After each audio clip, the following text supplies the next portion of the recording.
آپ کو بتاؤں اللہ کے سچے رسول صادق و مصدوق صلی اللہ علیہ وآلہ وسلم نے امہات المومنین کو خاص طور پر پڑھانے کے لیے اپنے نکاح میں شامل فرمایا. حضور کی ازواج سے نکاح کرنے کے بہت ساری حکمتیں ہیں. ایک حکمت جو بہت بڑی یہ بیان کی جاتی ہے وہ یہ کہ حضور علیہ السلام نے ان کو علم سکھانے کے لیے نکاح فرمایا. اسی لیے اکثر امہات المومنین کو حضور علیہ السلام سے اولاد نہیں ہوئی. اس میں حکمت یہ تھی کہ اگر اولاد ہوتی تو وہ بچوں کی پرورش میں مصروف ہو جاتی اور جس مقصد کے لیے ان کو نکاح میں لایا گیا تھا وہ مقصد پورا نہیں ہو پاتا. اس لیے اللہ رب العزت نے جتنی اولاد دینی تھی محبوب کو ام المومنین سیدہ خدیجۃ الکبریٰ کے بطن سے عطا فرما دی اور ایک شہزادہ سیدہ ماریہ قبطیہ ام المومنین کے بطن سے عطا فرمائی. اللہ اکبر. اور بقیہ ساری امہات المومنین جو ہے ان کو اولاد نہ ہوئی. معاذ اللہ اس کا یہ مطلب نہیں امہات المومنین کو لا ولد ہونے کا تانا دینے والے رافضیوں سن لو, ان امہات المومنین کو اولاد کے لیے نکاح میں نہیں لایا گیا تھا بلکہ ان کو اس لیے نکاح میں لایا گیا تھا تاکہ یہ حضور سے علم حاصل کرے اور گھر کے علوم امت مسلمہ تک کے پہنچاتی رہے. جس مقصد کے لیے وہ نکاح میں آئی تھی انہوں نے اس مقصد کو پورا کیا. بلکہ اللہ کے رسول علیہ السلام نے سب سے زیادہ جس کو پڑھایا وہ ہم سب کی مقدس ماں ام المومنین سیدہ طیبہ طاہرہ صدیقہ بنت صدیق سیدہ عائشہ صدیقہ کی ذات ہے. آقا فرماتے ہیں 1/3 دین اگر لینا ہے تو حمیرہ سے لیا کرو. اللہ اکبر اللہ اکبر اللہ. 1/3 دین, 1/3 دین اگر لینا ہے تو فرمایا حمیرہ لقب ہے ام المومنین سیدہ عائشہ صدیقہ رضی اللہ عنہ. تو میں عائشہ سے لیا کرو 1/3 دین, اور 1/3 دین ایک اکیلی خاتون نے عطا کیا. اب پڑھے لکھے لوگ اس سے پتا کر لیں کہ اور جگہ عورتیں چند سطر نہیں جانتی, یہ ہمارا اسلام ہے کہ 1/3 دین, یا یوں کہہ لے اللہ اکبر اللہ اکبر اللہ اکبر, 75% دین 75% دین 1,24,000 صحابہ دے رہے ہیں اور 25% دین ایک اکیلے عائشہ صدیقہ دیتی نظر آ رہی ہے. کیا بات ہے. حضور نے پڑھایا کتنا ہوگا, اللہ کے رسول نے پڑھایا کتنا ہوگا کہ اکیلے 1,24,000 75% میں آ گئے اور اکیلے سیدہ عائشہ صدیقہ. کیا بات ہے سبحان اللہ. 25% دین لوگوں کو. اسی لیے تو حضرت سیدنا عروہ بن زبیر کہتے ہیں کہ علم الفرائض میں, علم تقوی میں, شاعری میں, فقہ میں, حدیث میں, طب میں نے ام المومنین عائشہ سے بڑھ کر کسی کو عالم نہیں دیکھا. وہ جتنی بڑی فقیہہ تھی اتنی بڑی شاعرہ بھی. کیا بات ہے. شعر کہنا جانتی تھی بہت بڑی. بلکہ زمانے جاہلیت کے شعراء کے اشعار ام المومنین کو زبانی یاد ہے. یہ خشکی ہمارے دماغوں میں ابھی آئی ہے کہ یہ شعر نہیں پڑھنا چاہیے اور وہ نہیں پڑھنا چاہیے. حضور علیہ الصلوۃ والتسلیم تو ام المومنین کو خود کہتے تھے, وہ جاہلیت کے دور میں وہ فلاں شاعر نے جو شعر لکھا ہے ذرا پڑھ کے سنا, تو ام المومنین پڑھ کے سناتے. ہاں جو غیر شرعی ہے وہ تو پڑھے ہی نہیں جا سکتے, بے شک. لیکن یہ جو دماغ کے اندر کچھ خبط آیا ہے نا کہ کوئی غالب کا شعر پڑھ دیا جو شریعت مطہرہ کی روشنی میں بھی ہے, تو تب بھی کہا کہ یہ ذرا ٹھیک نہیں. حالانکہ چوری چپکے سے گھر میں بیٹھ کر گانا سنے گا لیکن محفل میں ایسا 100 کارڈ متقی بنے گا کہ غالب کو نہیں گانا سن سکتا ہے, غالب کو نہیں سن سکتا, گانا سن سکتا ہے, اقبال کو نہیں سن سکتا. اسی لیے اقبال نے کہا تھا متائے دین و دانش لٹ گئی اللہ والوں کی, یہ کس کافر ادا کا غمزہ خوریز ہے ساقی. حضور زمانے جاہلیت کے شعراء, وہ شعراء جنہوں نے غیر شرعی نہیں لکھا بلکہ ان کے اشعار میں حکمت تھی, حضور ام المومنین سے سنا کرتے تھے. ایک بات بتاؤں, ام المومنین تو شاعرہ تھی. حضور کے بعثت کے بعد حضور کی امی جان سیدہ آمنہ خود بھی بہت بڑی شاعرہ تھی. کیا بات ہے سبحان اللہ سبحان حضور اللہ. کی امی جان, بلکہ میری اپنی ناقص معلومات کے مطابق حضور علیہ السلام کی سب سے پہلی نعت حضور کی ولادت کے بعد اگر کسی نے لکھا ہے تو وہ حضور کی پیاری امی جان سیدہ آمنہ کی ذات. کیا بات ہے سبحان اللہ سبحان اللہ. امام قسطلانی نے اس کو اپنی کتاب میں لکھا ہے, اگر آپ پڑھنا چاہتے ہیں تو وہاں جا کر کے پڑھیں.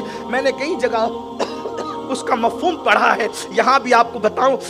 سیدہ آمنہ خاتون نے جو حضور کی شان میں شعر لکھا, حضور کو دیکھ, اور اتفاق کی بات جس دن یہ شعر لکھا, جس وقت شعر لکھا, جس ساتھ شعر لکھا, یعنی زندگی کا آخری کام ام المومنین, زندگی کا آخری کام रसूल सैयदा आमिना ने यही किया कि आखिरी काम था उसका नाते रसूल लिखना। और नात लिख करके पढ़ रही थी और पढ़ते पढ़ते हिचकी आई और आप दुनिया से रुखसत हो गई। और उनके अशार का मफहूम ये फरमाती हैं, मेरे बेटे तू कभी बुतों की इबादत मत करना, तू कभी बुतों की मदद मत करना, और तू बुतों से दूर रहना। मैंने तुझे अल्लाह के सुपुर्द किया है। और फरमाया अल्लाह अकबर, हर नई चीज पुरानी होगी, हर उरूज को ज़वाल होगा, दुनिया एक दिन खत्म हो जाएगी, लेकिन दुनिया वालों आमिना को कभी भुलाया नहीं जाएगा।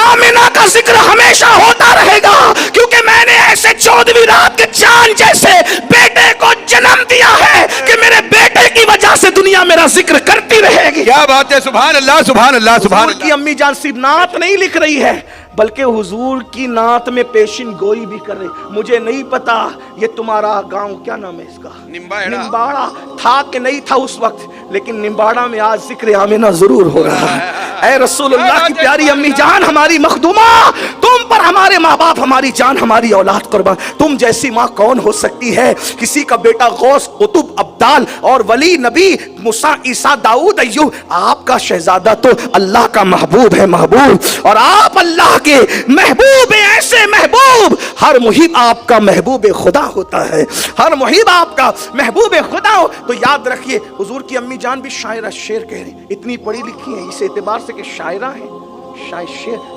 कोई छोटा मोटा पढ़ा लिखा आदमी शेर नहीं कह पाता, और कहता भी है तो कितने बेतुके कहता है।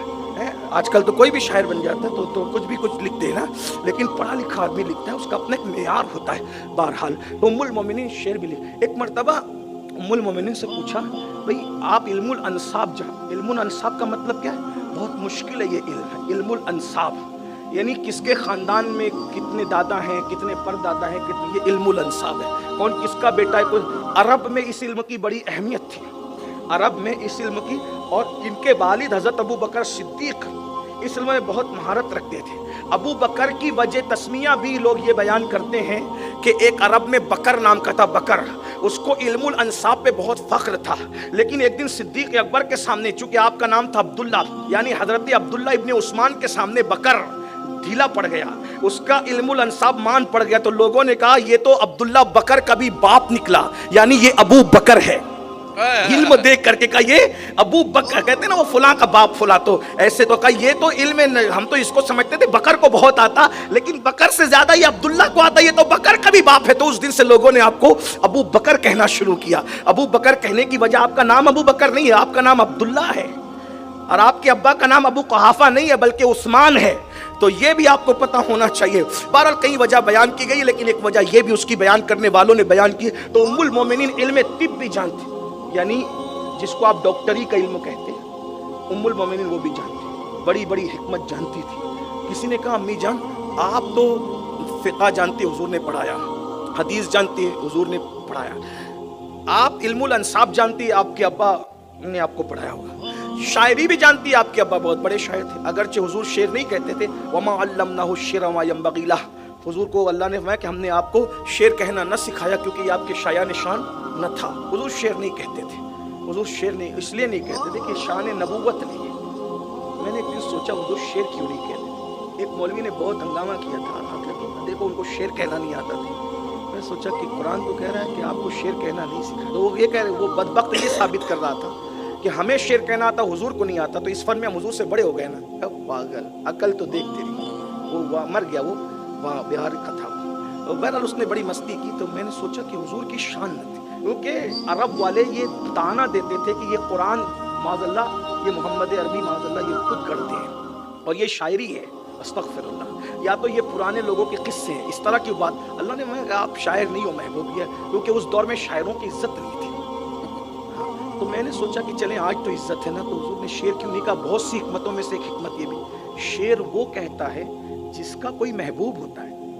समझ है, शेर वो कहता है जिसका कोई महबूब होता है। जो सारे जमाने का महबूब हो वो किसके लिए शेर कहेगा?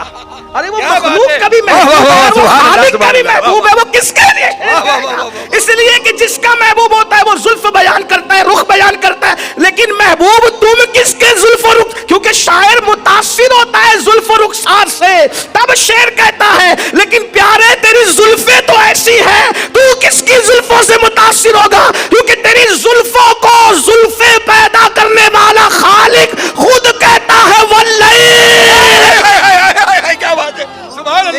जुल्फों के सदके सबकी जुल्फें संवर गई है। तू किसके चेहरे से मुतासिर होगा? तेरा चेहरा कुरान कहता है वद्दुहा, तेरे कंबल ओढ़ने को कुरान कहता है या अय्युहल मुद्दस्सिर, तेरे जुर्मुट मारने को कुरान कहता है या अय्युहल मुज़म्मिल, तेरे मुस्कुरा करके जब दांत नजर आते हैं तो कुरान उसे वन नज्म कह करके कसम उठाता है। प्यारे जब तू चलता है तो तू किसके चलने से मुतासिर होगा? तेरे चलने पे कुरान की यूं आयत आती है, ला उक़सिमु बिहाज़ल बलद व अंता हिल्लुम बिहाज़ल बलद। अल्लाहु अकबर।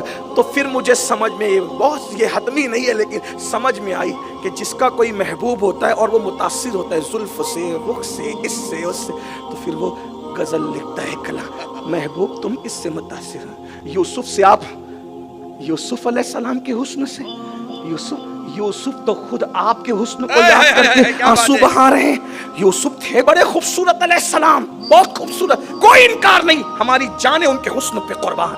लेकिन यूसुफ का हुस्न, हुस्ने मुहम्मदी का एक हिस्सा था, एक हिस्सा था, एक हिस्सा था, वो हुस्ने एक हिस्सा था और ये हुस्ने कामिल है। इसीलिए तो उम्मुल मोमिनीन सैयदा आयशा सिद्दीका ने एक मर्तबा हुजूर को देखा और देख के कहा, बल्कि हुजूर बहुत खूबसूरत थी ना, और जब घर से निकलते थे कभी कभी तो चेहरे को आईने में देखते थे और चेहरा देख के संभालते, बल्कि ये कह दूं सवरे हुए चेहरे को आईना दिखाते, आईने तू भी देख ले तेरी हसरत। क्या बात है, सुभान अल्लाह सुभान अल्लाह। एक मकाम पर मैंने ही अर्ज किया, हालांकि मैं शायर नहीं हूँ, शायर हज़रत मुझे माफ़ करे जुर्रत की उनके ग्रुप में घुसने की, लेकिन माफ़ करिएगा, मैंने अर्ज किया था एक मकाम पर, जब ये मंजर याद आया कि हुजूर आईने में देखकर अपनी, जब वो दाढ़ी शरीफ और जुल्फ़ें शरीफ संवारा करते थे, सौरी हुई को संवारते थे इसलिए कि आईने की भी हसरत पूरी होना, तो मैंने अर्ज किया था कि देख कर मुझको ज़ीनतें करते, देख कर मुझको, देख कर मुझको ज़ीनतें करते, आईना उनका बन गया होता, आईना उनका बन गया। काश आंखों में मुझको रख लेते हैं, काश आंखों में मुझको रख लेते, सुरमई चश्म बन गया होता। क्या बात है, सुभान अल्लाह सुभान अल्लाह। सुरमई चश्म बन गया। बहरहाल तो उम्मुल मोमिनीन शेर कहना, इतनी बड़ी आलिम, इल्मे तिब जानती थी। तीसरे नंबर पर अब्दुल्ला इब्ने उमर के बाद, हजरत अबू हुरैरा के बाद, अब्दुल्ला इब्ने अब्बास के बाद, इन तीनों के बाद सबसे ज्यादा अगर किसी की रिवायतें मिलती है किताब की, हदीस की किताबों में, तो उम्मुल मोमिनीन सैयदा आयशा सिद्दीका है।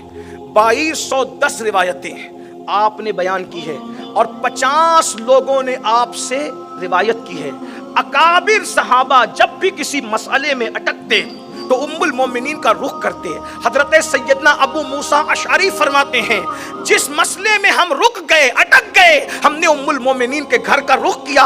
अल्लाह की इज्जत की कसम, कोई मसला ऐसा न था कि हम ले करके गए और उस मसले को उम्मुल मोमिनीन ने हल नहीं फरमाया। ये उम्मुल मोमिनीन सैयदा आयशा सिद्दीका की इल्मी सलाहियत थी। आप 4 मिल्लतों की मुफ्ती थी, मुफ्ती 4 मिल्लत हैं आप, उम्मुल मोमिनीन सैयदा आयशा सिद्दीका रज़ी अल्लाह ताला अन्हा। अब आप मुझे बताएं, जिस मजहब में औरतों को इतना पढ़ाया जा रहा हो, आज उस मजहब के मानने वाली औरतों को कुछ दीन नहीं पता, मजहब नहीं पता, कलेमा नहीं पता, नमाज नहीं पता। मैं तो लोगों को ये कहता हूँ, जैसे हम लड़कों के मदरसे खोल रहे हैं, हमें लड़कियों की तालीम पर बहुत ज़रूरत है तवज्जो देने की, क्योंकि हमारी बच्चियाँ दीन कुछ भी नहीं जान रही है। उनको जब माँ को दीन नहीं पता होगा, वो बच्चों को दीन क्या पढ़ाएगी? आपको पता है, उम्मुल मोमिनीन सैयदा उम्मे सलमा की बेटी थी, जो वो अपने पहले घर से लेकर के आई थी। जो पहले घर से दूसरे शौहर के घर आए, वो दूसरे शौहर की रबीबा कहलाती थी। इस रिश्ते से, यानी पहले घर से कोई बच्ची आ गई, अब दूसरा निकाह हो गया, तो ये जो दूसरा शौहर है जिसके निकाह में खातून है, वो उसके बच्चे रबीब या रबीबा कहलाएंगे। तो ये उम्मुल मोमिनीन उम्मे सलमा जो पहले घर से बच्चे लाई थी, उनमें से एक बच्ची थी ज़ैनब बिनते उम्मे सलमा या ज़ैनब बिनते अबू सलमा। तो वो उम्मुल मोमिनीन सैयदा आयशा सिद्दीका की शागिर्दा थी और अरब के अंदर इतना उन्होंने पढ़ा था ज़ैनब बिनते उम्मे सलमा ने कि उनसे बड़ी फ़कीहा औरतों के अंदर मुल्क अरब में कोई नहीं थी। یہ ان کی علمی صلاحیت، یعنی بچیوں کو اتنا پڑھایا جاتا تھا. آج بچیوں کی تعلیم پر کوئی توجہ نہیں ہے. بچیوں کو تو میں کہتا ہوں کہ ہمیں کہیں نہ کہیں آگے بڑھنے نہیں دیا جاتا. لڑکی ہے، بیٹی ہے، کیوں بھیج رہے ہو مدرسہ، کیوں پڑھا رہے ہو، پڑھ کے کیا کرے گی، شادی تو کر دینی پڑے گی، پڑھنے کے بعد تو اس کو چولہا ہی سنبھالنا ہے، اسے کپڑے ہی دھلنے ہیں، اسے برتن ہی. میرے بھائیوں، یہ دقیانوسی خیال چھوڑو کہ بیٹیوں سے تم صرف جو ہے وہ برتن جھاڑو کراؤ گے. آپ کو نہیں پتا اللہ اکبر ہزاروں تابعین ام المومنین سیدہ عائشہ صدیقہ کے شاگرد ہیں. اور ایک بات میں آپ کو بتاؤں، ایک خاتون ہے حضرت سیدنا امام جعفر صادق کی بہو ہے اور ان کا نام ہے سیدہ نفیسہ مصری. یہ عورت ہو کر مقام قطبیت پر فائز ہے. احسن الویا لآداب الدعا، امام اہل سنت نے اپنے والد کے کتاب پر جو حاشیہ لکھا ہے دعا کے عنوان پر، اس میں انہوں نے لکھا کہ جن مقامات پر دعائیں قبول ہوتی ہے ان میں سے ایک سیدہ نفیسہ مصری کا مزار بھی ہے جہاں دعا قبول ہوتی ہے. یہ مقام قطبیت پر فائز ہے. سیدہ نفیسہ مصری امام جعفر صادق رضی اللہ تعالیٰ کی بہو ہے، یعنی امام حسین کے خاندان کی بہو ہے، امام حسن کے خاندان کی بیٹی ہے. اپنے شوہر کے ساتھ جو ہے یہ مدینہ منورہ سے ہجرت کر کے مصر آ گئی تھی. جب ظلم بڑھا بادشاہوں کا تو یہ شوہر کے ساتھ ہجرت کر کے آ گئی تھی. کہاں؟ مصر آ گئی تھی. اور جب مصر تشریف لائی تو مال بہت تھا، دولت بہت تھی. اس دولت کی بھی سخاوت کیا کرتی تھی. اور پھر آپ نے جو ہے درسگاہ سجائی. سیدہ نفیسہ مصری نے ان کے علم کی خدمات کو دیکھ کر ان کو نفیسہ علم بھی کہتے ہیں، نفیسۃ العلم بھی کہتے ہیں. یہ سیدہ نفیسہ وہ ہے. اور آپ کو پتا ہونا چاہیے جب یہ امام جعفر صادق کی بہو، خاندان جعفر صادق کی بہو اور امام حسن کے خاندان کی بیٹی جب درسگاہ سجاتی تھی تو عورتیں تو ہوتی ہی تھی، عورتوں کے ساتھ ساتھ ہزاروں مرد بھی ہوتے تھے. اور ان ہزاروں مردوں میں کون ہوتے تھے پتا؟ تمہارے میرے جیسے نہیں، بلکہ نفیسہ مصری سے علم سیکھنے کے لیے امام شافعی جیسے لوگ بھی آیا کرتے تھے.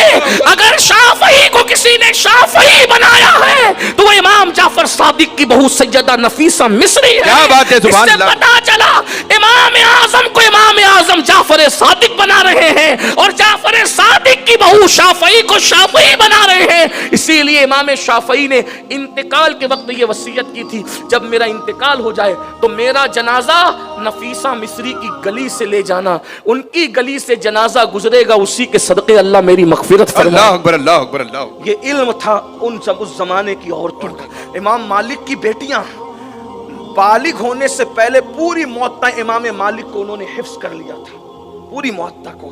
بڑے بڑے محدث موطا سنانے کے لیے آتے اور کہیں غلطی کرتے تو وہ اس طریقے سے ہاتھ میں ہاتھ مارتی یا چھڑی کو زمین پہ مارتی اور اپنے بابا کو اشارہ کرتی، محدث صاحب غلط پڑھ رہے ہیں، اور پھر آپ لقمہ دیتی. یہ ان کی علمی صلاحیت تھی. آئیے اب بات سمیٹتے ہوئے آخری بات، سیدنا سعید ابن مسیب یہ تابعی ہیں اور یہ مولا علی کے شاگرد ہیں. سعید ابن مسیب، میں پہلے ان کا تعارف کرا دوں.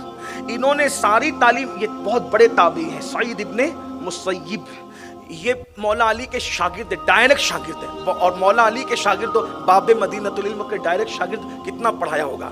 یہ وہی ہیں سعید بن مسیب کہ واقعے کربلا کے وقت جب یزید نے گنڈا گردی کی اور مدینہ منورہ کو اس نے 3 دن کے لیے حلال کیا، مسجد نبوی شریف میں گھوڑے بنوائے، سب جو آپ محرم شریف میں سنتے ہیں، تو اس وقت سعید ابن مسیب کہتے ہیں کہ میں پاگلوں کی ایکٹنگ کر کے مدینے میں گھومتا تھا کہ ہو کیا رہا ہے ذرا دیکھو. تو وہ کہتے ہیں کہ 3 دن، حالانکہ وہ پاگل نہیں تھے لیکن انہوں نے ایسی شکل بنا لی تھی اور ان کو پکڑا بھی، مارا بھی، لیکن انہوں نے دیوانوں جیسی، پاگلوں جیسی حرکت کی تو پاگل سمجھ کے چھوڑ دیا. تو وہ سب دیکھ رہے تھے کیا کیا ہو رہا ہے. تو اس وقت حضرت سعید بن مسیب کہتے ہیں میں مسجد نبوی میں جاتا نماز کے وقت، 3 دن تک نماز نہیں ہوئی، لیکن کہتے ہیں کہ جب اذان کا وقت آتا تو قبر رسول سے مجھے اذان کی آواز آتی. کیا بات ہے، سبحان اللہ. اور جب نماز کا وقت آتا تو قبر رسول سے نماز کی آواز بھی آتی. بلکہ سعید ابن مسیب کہتے ہیں اسی کو دیکھ کر میں اندازہ لگاتا کہ نماز کا وقت آ گیا اور میں اس نماز کے ساتھ نماز پڑھتا. یہ سعید بن مسیب ہے. ان کی بیٹی تھی، سعید بن مسیب کی بیٹی. اتنا پڑھایا تھا بیٹی کو، کتنا پڑھایا تھا ابھی آپ سنیں گے تو سمجھ میں آئے گا.